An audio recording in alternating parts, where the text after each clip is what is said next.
যে হারে সবজির দাম বাড়ছে, আলু ছাড়া তো আর গতি নেই। প্রতিদিনের প্রত্যেকটা খাবারে আলু তো থাকবেই থাকবে। তাই ভাবলাম আলু দিয়েই কিছু একটা বানিয়ে ফেলি।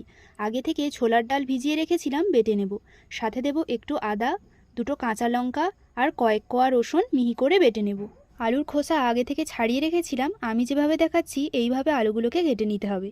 এবার কড়ায় তেল গরম করে কেটে নেওয়া আলুগুলো ভেজে নেব একটু লালচে করে। সেই তেলে দিয়ে দেব গোটা জিরে, আগে থেকে যে ডালটা বেটে রেখেছিলাম সেটা দেব হলুদ গুঁড়ো, স্বাদ মতো লবণ। খুব ভালো করে পুরটা তৈরি করে নেব। পুরটা ঠান্ডা করে নিয়েছি। এবার আলুগুলোর মধ্যে পুরটা ঠেসে ঠেসে ভরে নেব। সবগুলো এভাবে করে নেব।